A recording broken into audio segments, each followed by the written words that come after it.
Who, whose crickets are so loud? Michael, get my headphone for me. You are live, Kalishtra. We are actually live. Oh, okay. Welcome to Conversation 473. We're back after a bit of a break on the program this evening. Rolanda is here. Earl is also here. We're talking about, there have been a lot of developments since our last broadcast on Conversation 473. The country certainly is warming up and getting into heating up.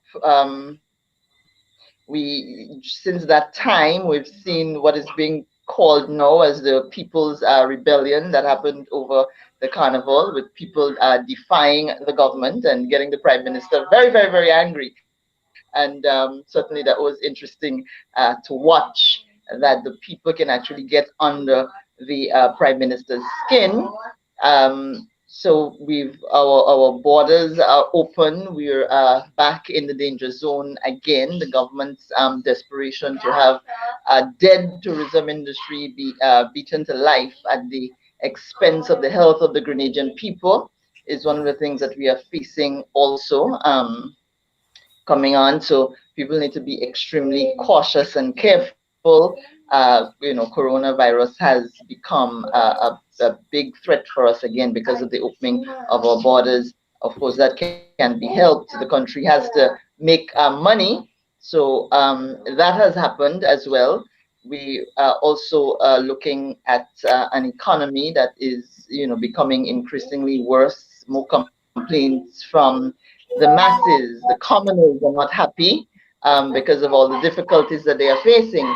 Also, this week, and the purpose for Earl being on our program this evening is to talk about a program a situation that is near and dear to his heart. The Commissioner of Police, Acting Commissioner Edwin Martin, announced just this week that he is introducing body cams from next month. The legislation for that is scheduled to be taken to both houses of parliament because we have no laws that would allow the legal use of body cams on police officers. So that's one of the main topics that we are going to be focusing on this week. And of course, Nazim Burke back in the news. Nazim Burke never disappointing, back in the news, going after the New Today newspaper, which wrote an article regarding his situation, a scholarship situation with his son. The newspaper reported on an investigation which resembling a witch hunt ordered by the prime minister and carried out under the auspices of the husband of the Minister of Education, Tafawa Peer, at that time leading the FIU. Mr. Burke becoming very angry over that article and surprisingly seeming to stand on the same side as the Prime Minister for one. So a lot of strange things happening in Grenada over the last few weeks. Welcome to Conversation 473. Welcome back to our viewers. A lot of you have been asking where we have been, and we've been there. Monkpio has been so busy. Rolanda did not have so much time to be on the program because Monkpio has been very, very busy playing their role in the economy. So welcome to the program, Rolanda. It's a long ramble from me. We had a lot to say. We've been away for a while. And Earl, I see Earl is having some camera problems there. So Rolanda. Thank you, Kalishtra. I don't know. Are we on? Yes, we are on. Yes. Are we live? I should say. We've been live for all of the 3.5 minutes that I've been speaking. Okay. I can see it on my feed, on my Facebook. That's why I'm saying that. Can you see us all on your Facebook? No, I'm not seeing you on the Facebook. So obviously we're having some technical problems here. It's possibly on YouTube. Is it on YouTube? No. Did Makini click Facebook and YouTube as the destination when she entered StreamYard?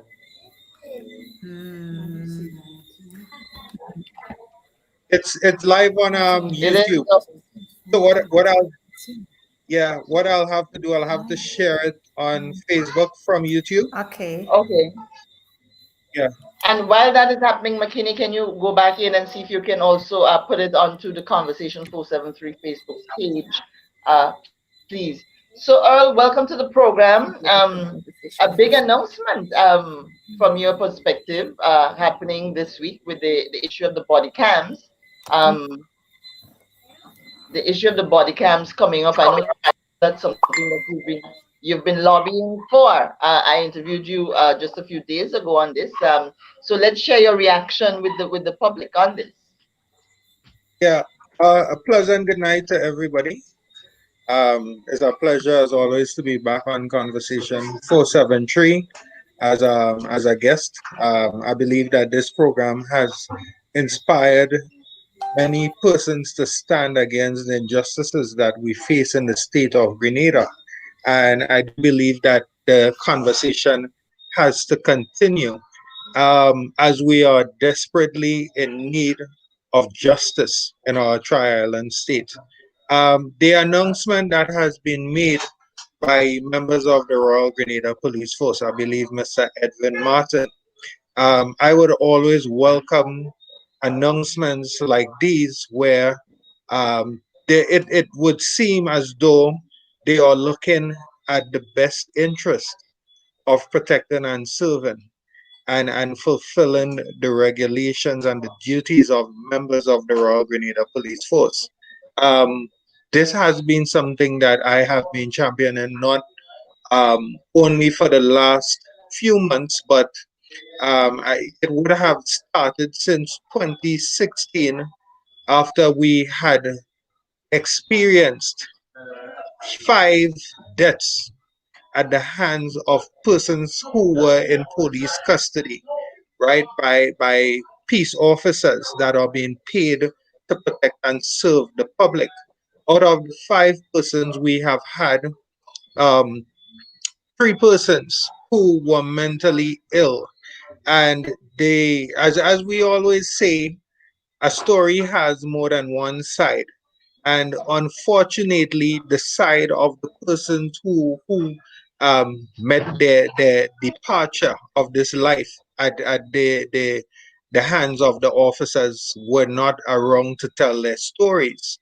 And we did not have an independent body investigating such matters. So I do welcome the body cams and for that reason so it could tell the story. However, I would have some concerns though. But I do welcome it and I hope that it will be fulfilled. Well, I spoke to people on the streets when the announcement was made. Some of the guys on the block, some of my favorite people to talk to, actually. Yeah. And certainly one of the common theme is that the police now would be forced to do the right thing. So many people concerned about misconduct and police brutality and so on, feeling comfortable that with the introduction of body cams, there'll be a buffer between them and a lot of the atrocities that are placed at the doorstep of the police force, which is a very worrying thing that on an island of 111,000 people that we have such a problem with trust of the police. Now, it has to be taken to Parliament, of course, to get the laws enacted to allow them to do that. But one of the things that when we spoke, one of the things you're talking about is that the commissioner said that the body cams would only be on police officers who interact most frequently with members of the public, so guys on the street. So for instance, the police officers in the station, for instance, Officer Nyan Charles, who was so very rude to me on one occasion in the police station. We won't have any safeguards there because they're not putting cameras in the police station. They're just putting it on, the guys who are going to be out on the streets. And so one of the things I'm curious about is whether or not, for instance, police officers who are going out to do an arrest for the guy who got shot in Guave a few weeks ago in his home, would police officers on that type of a operation also be wearing the body cams, because that is critical as well. How police conduct themselves when not many people are looking is also important. Yes. Rolanda, your take on body cams for the police officers?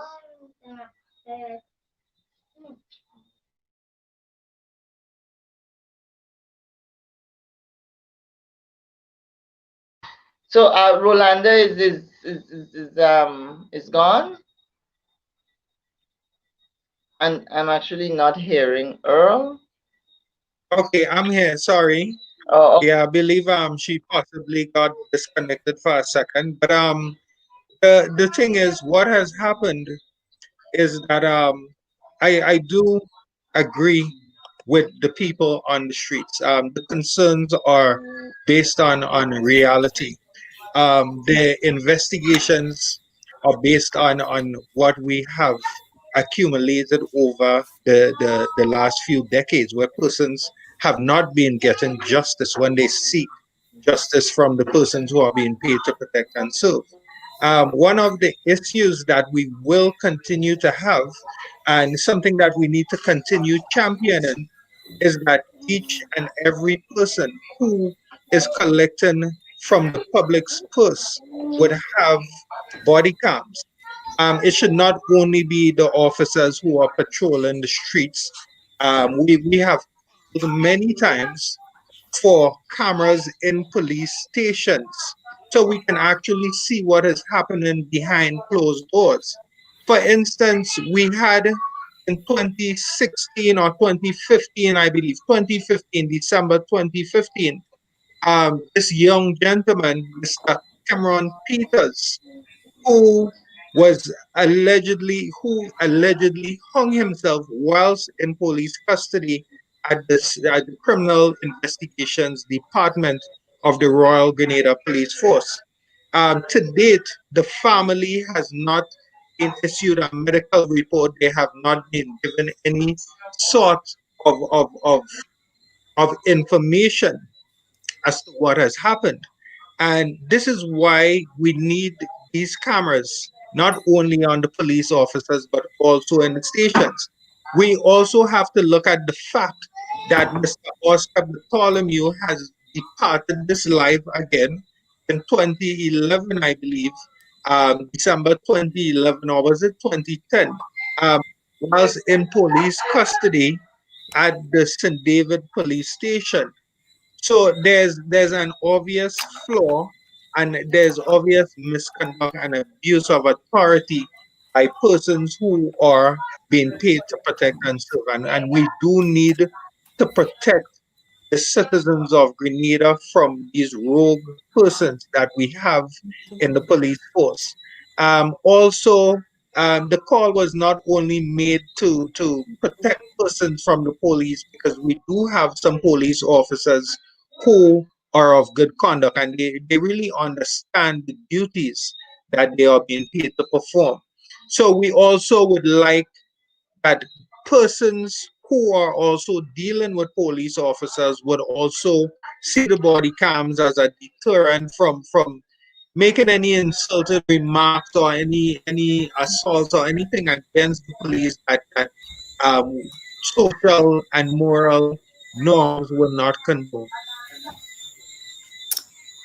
I think it's a good thing, the body cam. I think, as we are a small island, and people are training, and I think it would be a great part of training. Everyone now is onto the body cam. People has to give account for if they do not do their job properly. So it's no longer the police word against the civilian. So I think it's a fantastic idea. We have a young police force, and you know, they are doing they are doing a fantastic job. We have to say, but then like in everything, you have the few bad apples, you know. But when you look at our crime rate and the crime that are solved, we still, you know, we have to congratulate them and we have to let them know that we are proud of them.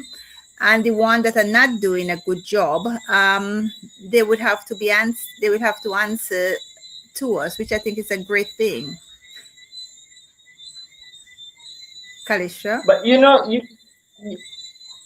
said that we have a young police force, but the thing about police forces and organizations such as that is, I don't know if we can refer to the Grenada Police Force as a young force in terms of what being a police force means. Yes, we have a lot of young officers, and obviously we have to have young, vibrant, strong people in the police force. So while age might be young, there are certain principles and ethics and traditions that must come with a police force that must be entrenched in every new officer who comes in, the code of conduct by which they operate, the rules and the laws that are enacted in our parliament by which they must engage the public. So, you know, having young officers in the police force really is not about it. It's simply, for me, some of the problems that we are having with the police force has more to do with the fact that police officers are simply disregarding the code by which they must operate. This is what it's about, more than the age of the officers. Of course, you know, some young people are because of lack of experience and so interacting in the world. But this is a serious thing. To be a police officer is a serious thing, and a police officer of 25 years old, the same expectations, we do not hold the same expectations of him as we do a 25-year-old who dropped out of school and is sitting on the block and that kind of thing. The expectations are totally different. From the time you make that commitment and you step into the police force, you must be guided by the code that you have signed on to. And this is part of the problem that we have, that a lot of police officers seem not to be following the code of what it means to be a police officer, what it means to protect and serve. That phrase, I see it constantly disregarded and disrespected by police officers, that they view the power entrusted to them as a sort of tool to use as they see fit, rather than to use for the good of the public.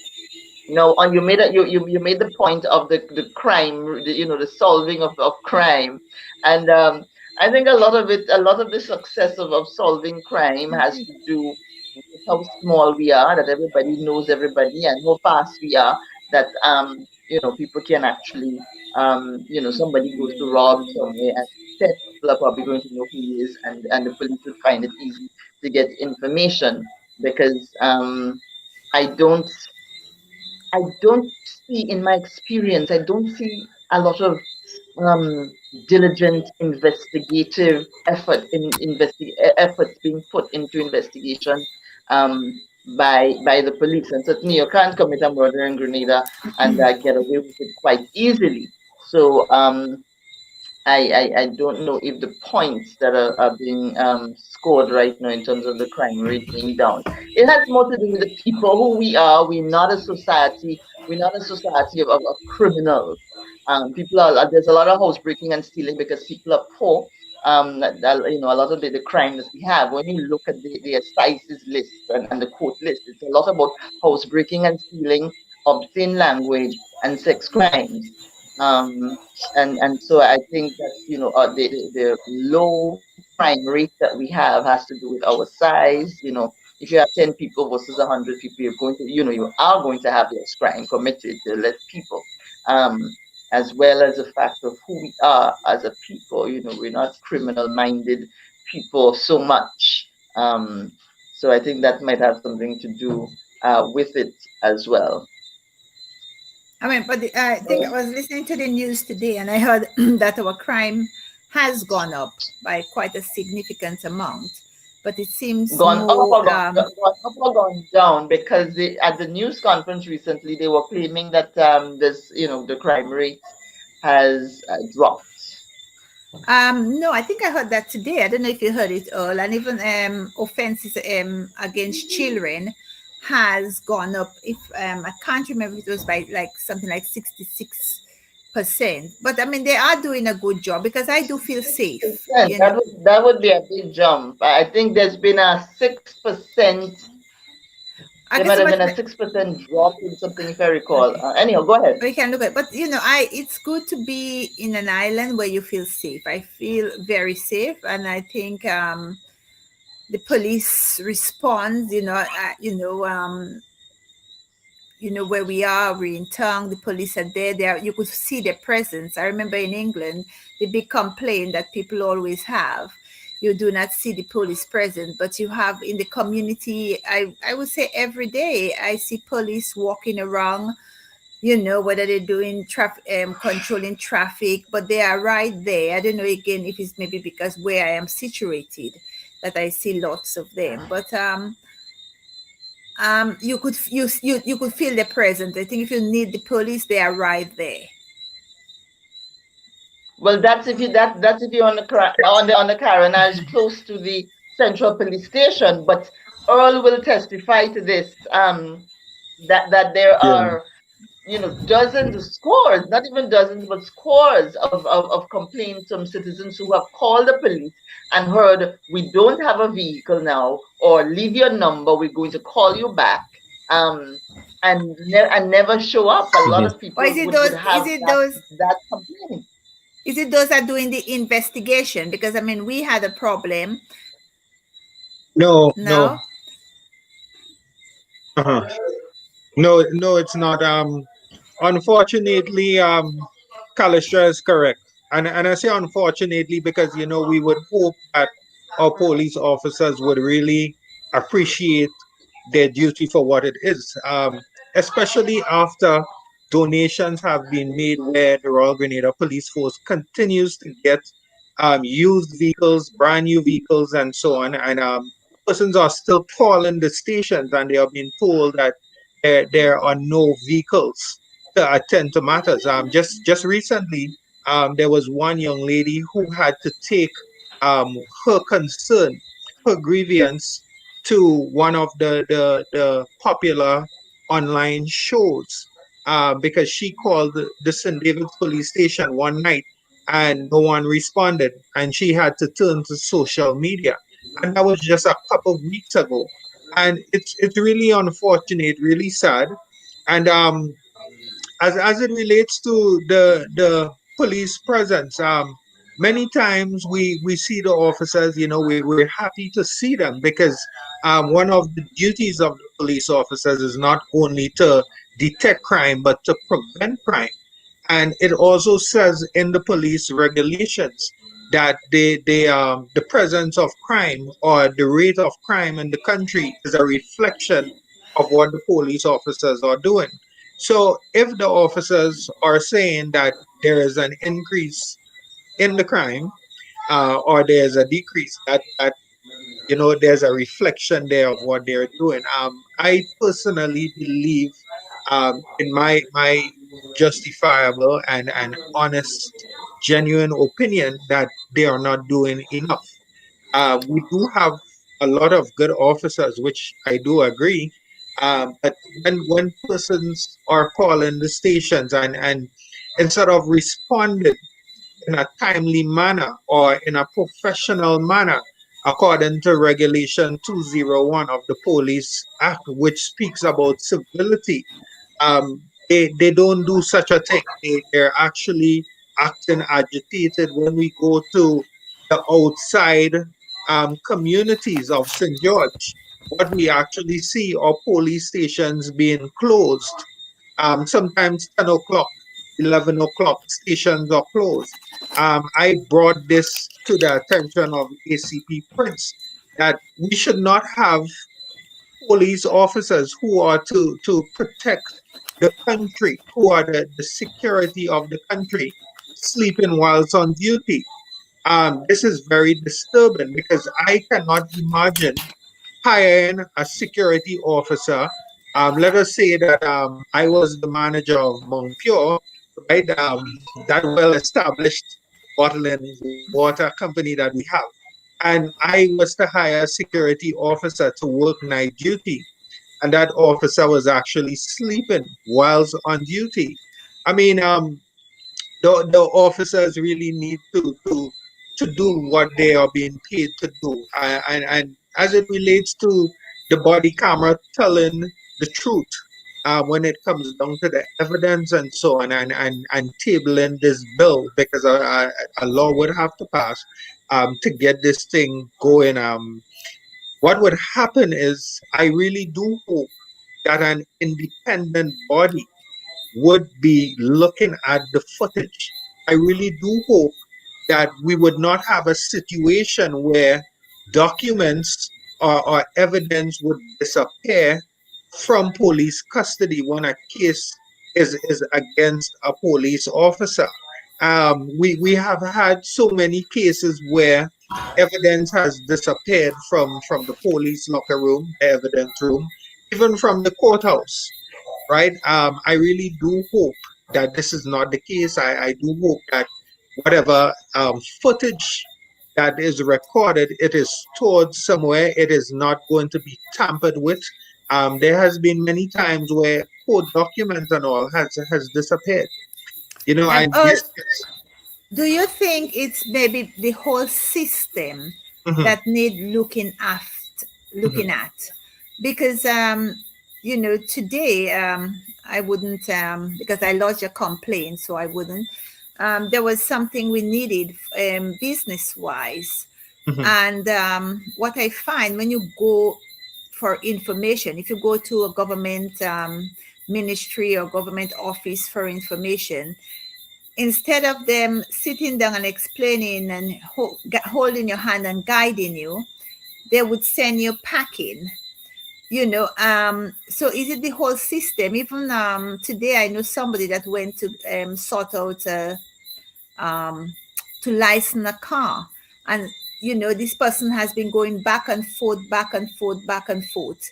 And if somebody had just taken the time to say, listen, this is how you are supposed to do it, this is the documents you have to get, this is the forms you have to get, until the people get so wary and just cannot be bothered. So is it the whole system where people maybe we have to train people to be a bit more helpful and a bit more tolerant? And sometimes we have people in position, well, power, it seems that they cannot do the job properly, or they do not know. And rather than putting their hands up and saying, listen, I do not know what you are speaking about, or can you call back? I could get more information from you. They don't do that. So is it do we have to change the whole system and start to, because the young people are very bright. They're all great on computers and things like that. Most of them now, we don't have conversation, not like long ago when I was growing up as a child, where you sit around the table in the evening and have conversations. I think most of the young people now do not know how to communicate. And I think, what do you think about that, Kalistra? Kalistra is moved. Certainly, we have a bit of a difficulty. It's not the fault of this generation. It is the fault of the generation before, because they failed to attend to certain things that would nurture and nourish our young people into a particular way of thinking, of operating, of processing information, and that sort of thing. The whole issue of work ethics and so on. The baton has not been passed on, or maybe those values really never did exist in a strong way in our society, and it's showing up now more because the world has changed and there are greater demands for service within our nation. But certainly we do have a difficulty. I mean, you meet people who are competent and helpful, understand their role, are willing to perform it. But just like any other society, you meet people who are not. Um, Unfortunately, I meet more people who aren't, and it's not just the young people.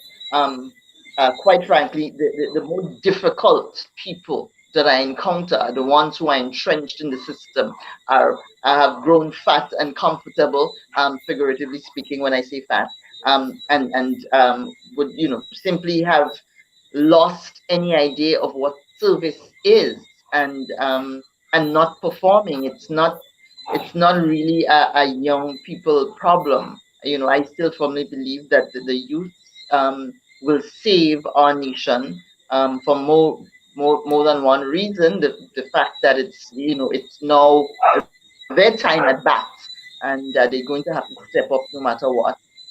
As well as the fact that we just have not taken care of passing the baton on to successive generations in this country. We don't have a long-term plan. Just like governments taking power. Every time a government comes into power, they change the playbook. It's always about the NNP's perspective, or the NDC's perspective, or I think we're getting a new one. We haven't seen Earl's party at bat yet, so we don't know if he would throw the old playbook and bring in a new one when he builds his party eventually, and does get an opportunity to enter the parliament and even maybe the government. But I hear the honourable leader of the opposition is considering launching a new party. I'm excited about that. But at the point I'm making here is that every party that wins the election throws out the playbook. There's no continuity. So it's not about the national program moving forward, but simply about the interests of whoever happens to be in power. And that is a very dangerous thing. It's a disservice to the nation. Very, very dangerous thing that we have been doing. So our country has not been able to grow properly, because every 5 years, we get chopped off at the knees. And even when a government wins successive times at bat, they seem to be not even continuity with their own program. It's like we're in a 5-year cycle where we have to make everything new every 5 years. And the people need to notice that. A lot of things that, for a country, 5 years is a short period of time to make change. Some things have to go over 10 years, 15 years, 20 years for us to see the benefits and see the change in the nation. And we have not had the benefit of that, because every 5 years we change where we're going, what we're doing, how we view things, who we're dealing with, how we're engaging. And that is a major, major, major problem for the stunted growth of the country, socially, for in particular. I would like to speak, Kalisha, on the jab. We were off. We just lost Kalisha. Earl, What did you think of the jab? The young people defying the government and going out there Yes. to play jab? Mhm. I mean, in England, So, yeah, go ahead. Sorry.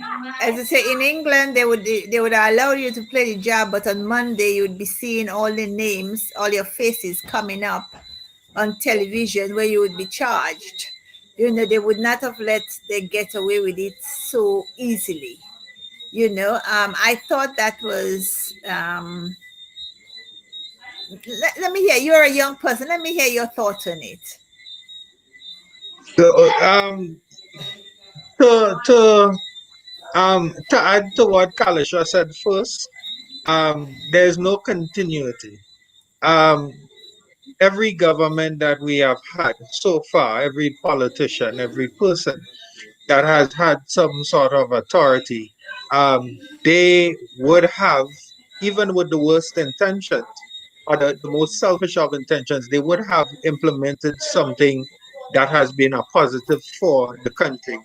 And it should have been continued by whoever came in after. But what we do have at this point in time are a bunch of persons who believe that credit should not be given to someone except them. So what they would do is discard something that could actually propel the country. And this is a problem, and this is where partisan politics plays a major role in the destruction of our state. Um, as it relates to the jab and the video footage that was recorded. Um, I do agree with you that had this been a different country, let us say with a different police force, the persons whose faces were visible would have been arrested and charged and so on. But I believe that this has not happened as a result of the persons in authority, especially the police officers. They would have known that if they were to charge the less fortunate persons or the peasants in the country for playing jab, that they would have had to go to the ultimate authorities, the kings of the country, who also violated the laws and so on. We had also, which was posted on social media, one of the female ministers who also breached the regulations as it related to the COVID for a birthday party that she had where there was no social distancing and there was a lot of gathering.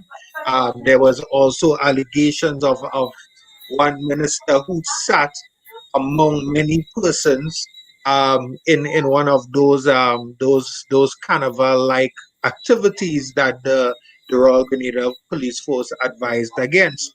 So I believe it has been the not only the guilt but knowing that if they did such a thing, then there would have been more revolt against the injustice. And this is one of the problems that we continue to face. We should not apply our laws only to a certain category of people based on finances or the communities that they live in or their professions and so on. That is an issue, and this video footage that we're also speaking about, the body cams, we have had. Uh, Sorry, Earl, not to cut you, but that wonderful chorus in the background, are those people? Is that people in your house?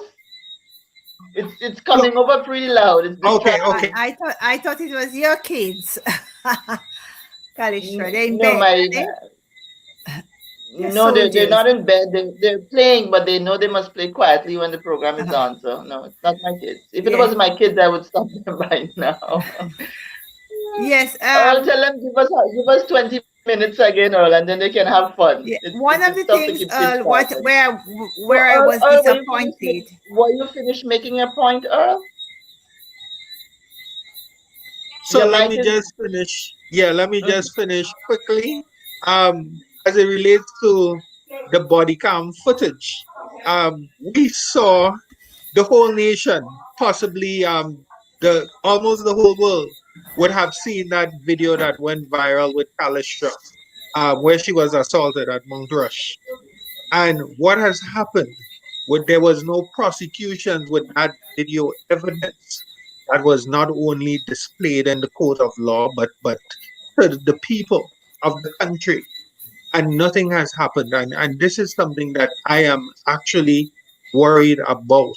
Even though we would have footage of a police officer breaching regulations or disrespectfully insulting someone, what would actually happen? Would they use some sort of strategic um, uh, technicality to get that person off, as we have seen in the case of the commissioner of police versus those persons on behalf of Ms. Kalishra Faria?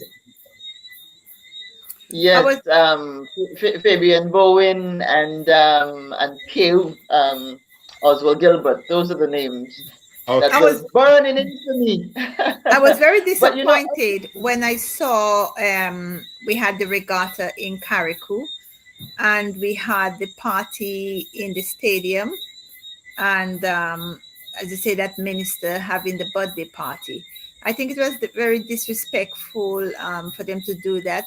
I didn't think that they had respected the Prime Minister's office, because I mean, we're going through this COVID, and if the Prime Minister says that no gathering, I think by the people that was going and do the regatta in Carriacou, I heard lots of people were sailing up in their yachts.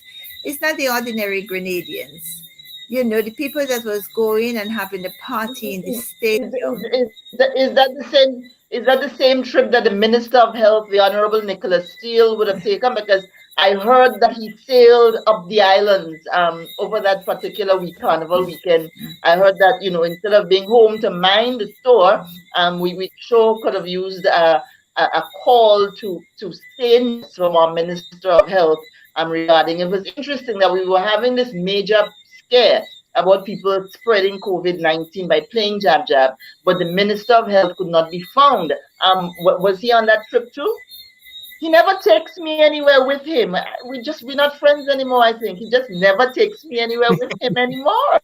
You would not. You know? I don't believe you would have gone, Kalisha. You are too scared of COVID. Oh, hey, you know, I would have. I wonder if it was quarantine on the return. I think it was quite disrespectful that the people in authority would have gone against what the Prime Minister have said and to go ahead and do that. Now, if the people at the top is doing it, you cannot expect for the little young people not follow. There, as leaders, you know, there are certain things that you just cannot do. You know, I would look at it, you know, if Earl could do it, or if Kalisha could do it, why can't I do it as well? And it has to be. And I think, but you know, I think that point, Ms. McQueen, Rolanda, had more to do with how many people came out, not the fact that people came out. Okay, people did not play jab jab because the minister had a party, because the minister and those in authority showed their ill discipline and unruly ways.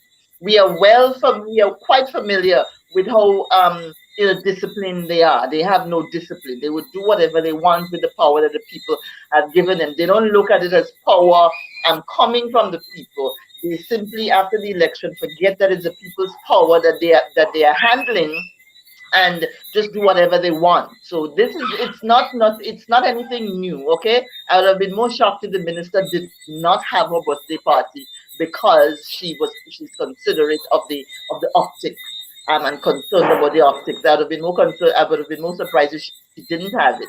I would have been more surprised if the Minister of Health decided to stay home and encourages people not to play jab jab rather than having a luxurious yacht trip of the islands. This would have surprised me if they had held back themselves, but they have never really been good at holding back themselves. But the people, I still believe that the people would have come out anyhow. Maybe not in the numbers and maybe not with the level of anger, but they would have come out, because what happened over that carnival weekend, I don't even think it was about playing carnival. This was about defying the government. It was about saying that we are fed up. I spoke to a lot of people about it. You know, young people met me on a particular block I was passing by, and they called me. They wanted my opinion. They wanted to play, but they were concerned, should we play or should we not play? And of course I said, you know, we have a state of emergency right now. We're worried about COVID-19, so you have to keep that in mind. But you know, you will, you know, make your individual choice as citizens. And it turns out that they played. One of the things they were concerned about is, oh, there won't be any DJ for music. And you know, please do forgive me, but I did suggest to them that they should go back to their ancestors, to their roots, and use drums if they were so minded. But it was about anger at the government, and anger which I'm still seeing. People are upset with the government. They're not happy with things that are going on, and this was a chance to show defiance. Then came the actions of the people in authority, that elitist show in the stadium. So it gave people the impetus to come out stronger, come out louder, be angrier with the, you know, if you can do it too. If you are not going to deprive yourself, then we are not going to allow ourselves to be deprived. But for me, the real reason I believe why the police did not arrest people is because they were instructed by the Minister of National Security not to do so. I think the Prime Minister well remembers our history well enough. I think he has people around him who remember our history well enough who understands that what happened before can happen again, and sending the police out to arrest people in droves was not um a good move in the playbook. This was not about protecting law and order in the country. Okay, there was obviously whether you agree with the protest jab or not, there was a breach of our laws. The Public Health Act is in force right now. All right, the Yeah, but sanitation authority is in full force right now based on the conditions that exist. And so the people who played jab were breaking the law, and the police allowed this breakdown of law and order to go ahead. They allowed it to go ahead because it was expedient for the people trying to hold on to power, for the people who are trying to create a facade of normalcy in the country, for the people who are trying to convince themselves and everybody else who's watching that there isn't unrest, that the people are not unsettled in the country. I think they understood that a bit of a war might have broken out if the few hundred police officers that they had decided to go after these big, strong, strapped young people who were fierce and really of but you one mind remember, during that time. It was simply a strategic move to quell the protest but you know, then that it's not that is fair. bubbling under the surface in this country. You remember Kitaka went out earlier on in during the lockdown, and I think he was not. He was self-isolated. He was going for a quiet walk, and he was arrested. Now, as a young person, he's seeing that double standard, because he will have to go to court. He will be maybe given a fine, and he said everybody, it was quiet outside, everybody was in bed, and he decided, he just wanted to clear his head, have a quiet walk, where he was not going to contaminate everyone if he he was doing it in a very responsible way, and he will be dragged to court. And then you have people that has defied the government and has gathered. You have, as I said, that minister having a birthday party. I think we just cannot have double standard. And that is what is saying, like one rule for one and the next rule for the next. And when we do things like that, we will always have people behaving lawlessly, thinking, well, oh, if Kalish Ranol could do it, I could do it too. And that's where we have the breakdown in law. If we have a law out there saying there is no party because the island is on red alert, then it shouldn't be. The ministers and them that went off sailing, or those that had the party, the prime minister, when he had come into the parliament and he was speaking about the people that was playing jab, you could see he was very concerned and he was very angry because of obviously what we're going through. But there was no mention. But I don't think the prime minister was angry about the health issue. No, I think the prime minister was angry because a whole bunch of citizens came out and tell him to haul his. I won't finish the rest of that. I think he was more upset about the fact that people were cursing him on the streets and used the health issue as the basis for attacking the people and really insulting the people and going after us.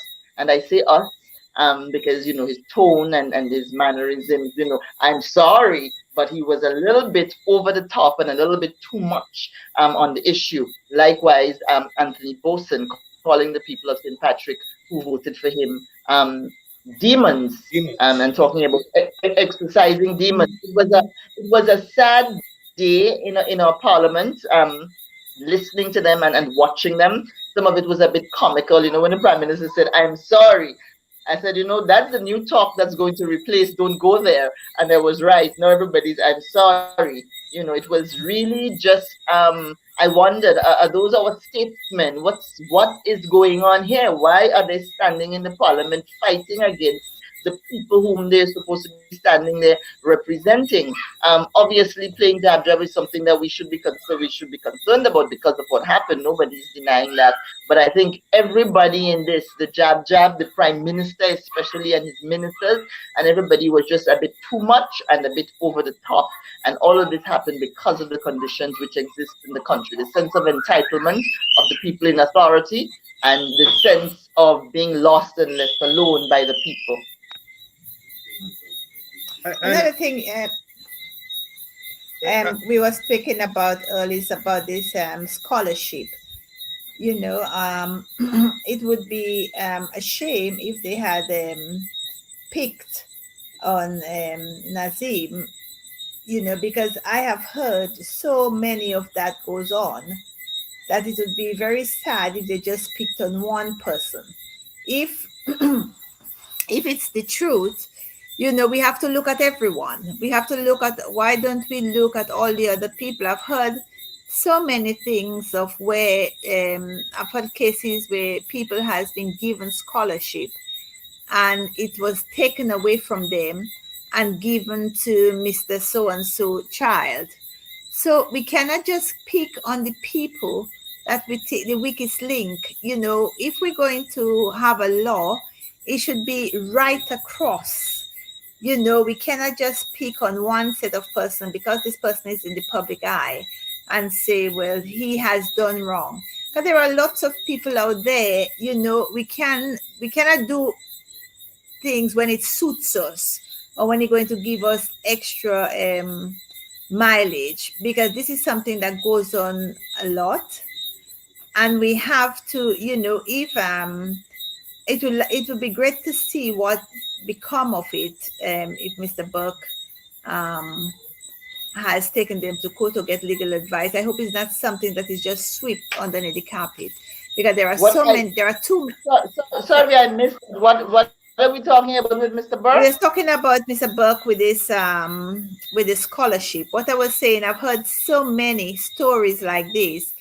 So it would be a shame that if they are picking on Mr. Burke and not speaking about all this been going on for a very long time, where the people that are due for scholarship are not getting it because of the contacts that they have. So I do hope they're not just, if they are clearing things up and if they are cleaning things up, let us put it out there. And the people that got scholarship or taken the scholarship from the poor people, let us speak about them as well, because it's something that seems to happen very, very often. And you know, Ms. McQueen, I asked the question earlier, do I believe that it is the entire system that needs to be revamped? And the answer to that would be yes. We live in a country where the ugly truth is that laws are conveniently executed. For instance, we had a minister who was able to celebrate her birthday on social media, breaching all protocols, and nothing was done. But then we had a young lady who once worked with one of the local media stations who did the exact same thing and was arrested and charged. And she was not only arrested and charged, but her information, her charge and everything was placed in the public. It came from the commissioner's office. That young lady worked with GBN, and she's from Grenville. I believe that y'all would know who I'm speaking about. It was made public by the Royal Grenada Police Force. We have had situations not only with the scholarships, but where we would have the dependence of ministers, of politicians, where offices were created or jobs were created for their dependents, for their children and their wives and their husbands and so on.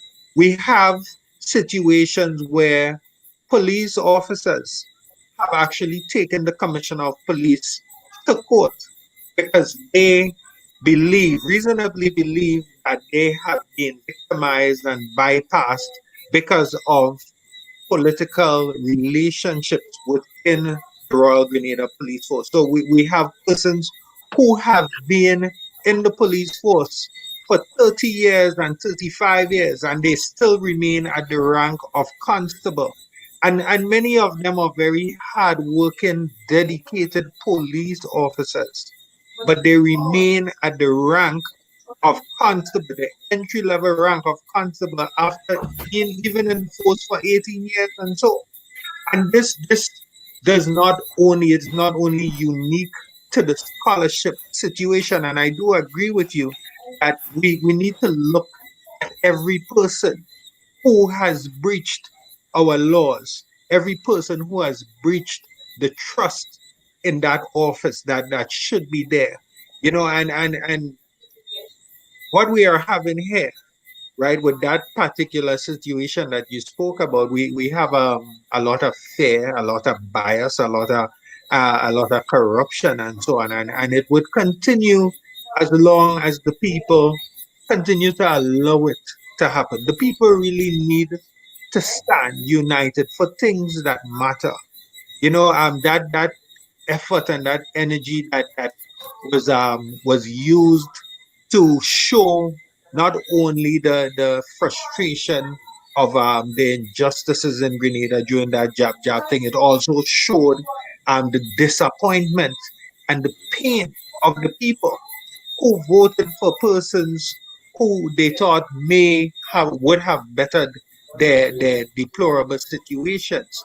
But those persons in authority have shown them that their main goal was just of selfish nature, and it it it warrants the people to unite in the most civil ways to stand against these injustices that we continue to face. I'll tell you something from personal experience. Now, in 2008, whilst I was a mathematics teacher, I went to the Ministry of Education to seek a scholarship from our government. And I did not get that scholarship. I was told that there was no scholarship to study law. And I was also told that I should leave an email address, contact information, and when a scholarship of that nature to study law arises, that I would be contacted by the relevant authorities. Now, since that time, I have received two emails from the Ministry of Education about scholarships that have been offered to Grenada at no cost to Grenada. And when I looked at the deadlines of the scholarships, they sent these scholarships, these applications for me months after the closure, months after the date. And this is something that continues. It happened in 2008 and it continues to happen, right? So I do agree with you that we have to look at this thing holistically.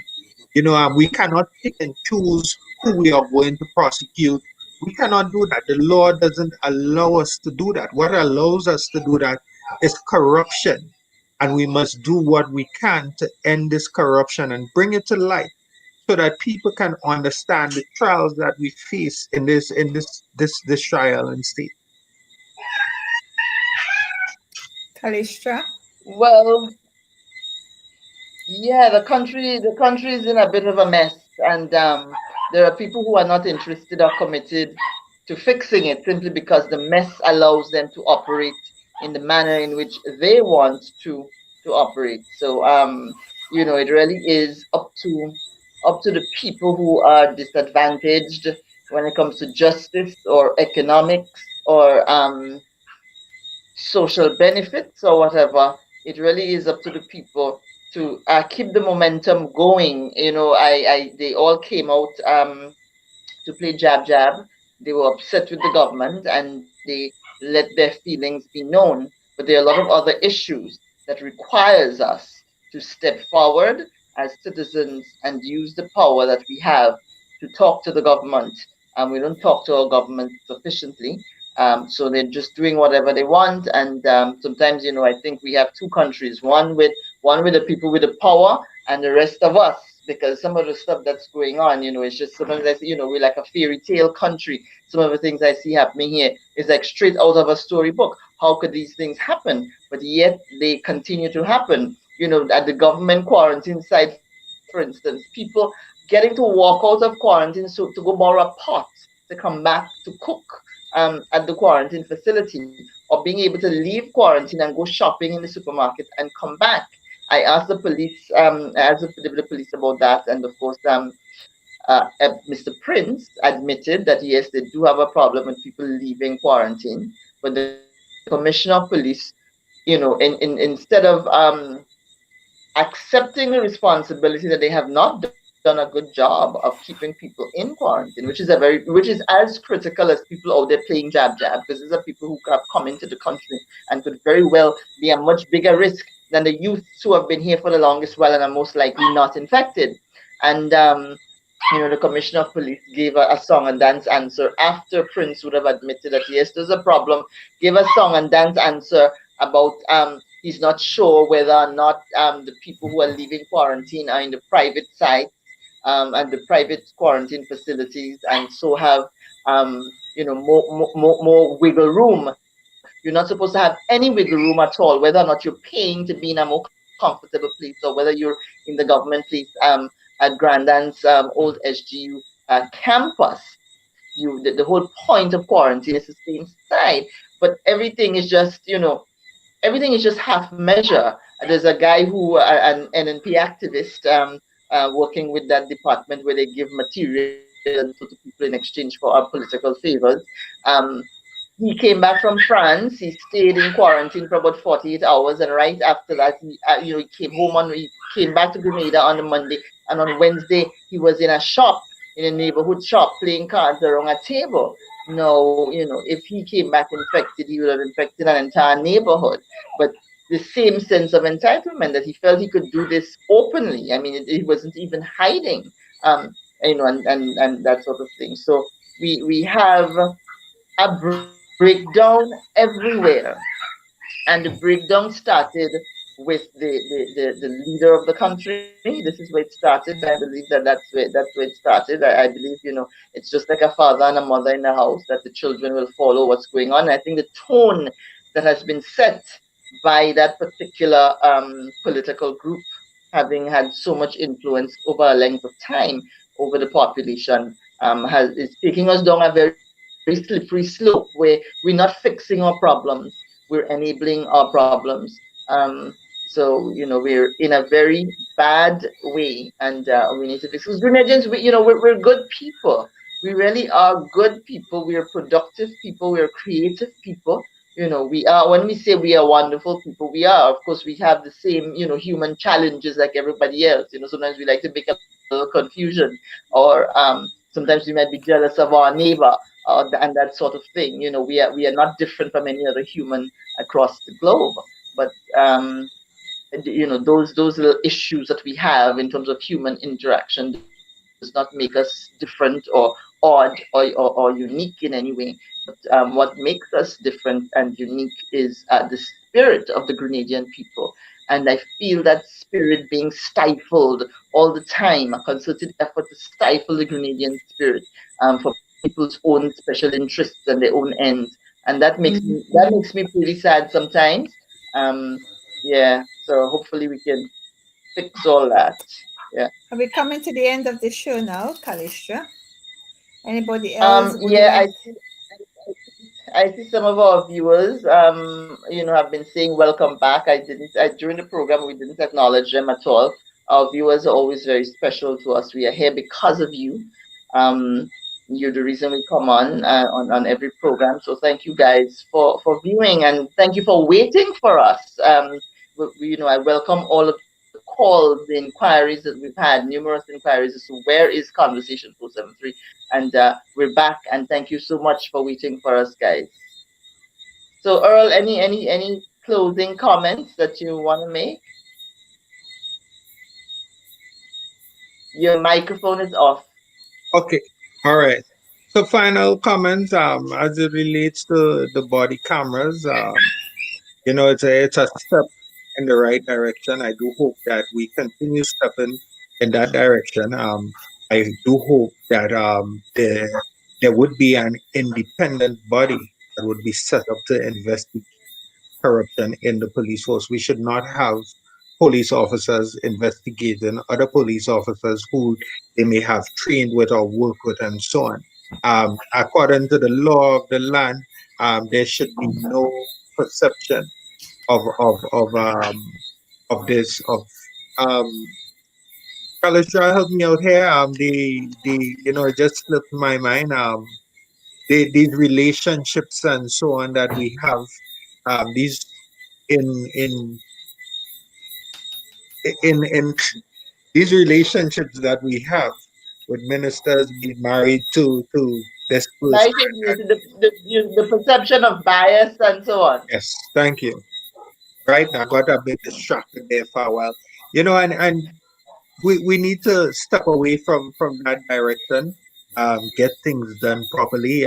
They should. I really do hope that the footage will be safe and secured at the time it is ready to be brought to court. So perpetrators of the law would be prosecuted according to the law.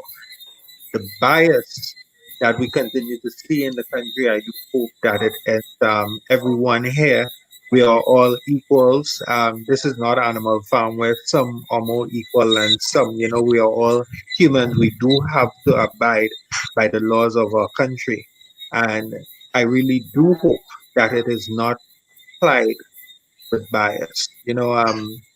Pleasant good night to everyone. And it's good to see you all back on your show Conversation 473. I know a lot of persons had missed you all. I do know for sure after speaking to persons, Conversation 473, this work that you all have been doing, it has inspired many persons to stand united, to look at things from a different and more positive perspective. It has brought hope to many persons who have been hopeless.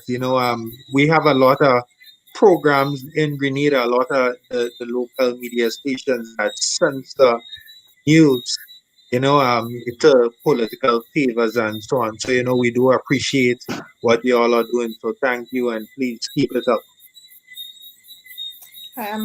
I would like to say, we must always, it does not matter, has respect for the Prime Minister's office. Doesn't matter which party that is in power. It's something that, we have to have respect for. We can give our opinion, we can give our views, we can, but when it comes to it, at the end of the day, we have to have respect. But, we will get there.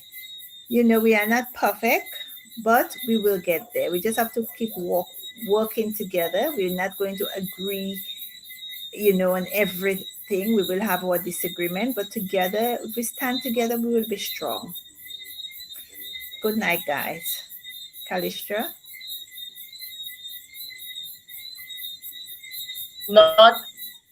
We are not to disrespect the office of the Prime Minister. That is in perpetuity. That is part of our institution here. The individuals who occupy that office would sometimes bring disrepute and disrespect to the nation. And then the people have all right to protest and to say no, because the country is us. And if the person who occupies an office is proving to be difficult and problematic for the positive march forward of the nation, then the people have every right to protest, to use civil disobedience as is allowed, and whatever other means, legal means and non-violent means, to say that you're being disrespectful and you're bringing the nation into disrepute and you're making our lives difficult. I think that they are allowed that at least for their one vote. But of course, the office of the Prime Minister, I was talking to somebody recently about, and they brought up the point that the United States may want to investigate our Prime Minister should he not be, if he's not a sitting Prime Minister anymore. And I said to the person, well, you know what, if the US tries to take him, I think as Grenadians, we should say no. We would not allow, a Ministry of Legal Affairs to not do any deals that would allow our prime minister to be shipped off anywhere to face any kind of investigation. And the person was surprised, and I said, he's a problem, but he's our problem. So, we've got to deal with our problems and keep it here at home. But of course, don't disrespect the office of the prime minister, but protect our turf and protect Grenada, and don't let anybody, even somebody sitting in the prime minister's chair, be problematic to the forward march, positive forward march of the nation. Now, I want to talk a little bit about masks quickly before we go. I see a lot of people being lax about it and people not bothering and people coughing all over the place and sneezing all over the place without masks and not sanitizing, and the bus conductor squeezing in an extra 2 people on the bus and not sanitizing everybody who goes in. We're standing down on our attempts to keep COVID at bay in Grenada. And we cannot expect any protection when it comes to COVID-19 from the powers that be, because they have economic issues to deal with, and the economic issues that they have to deal with and not don't jive with protecting our health.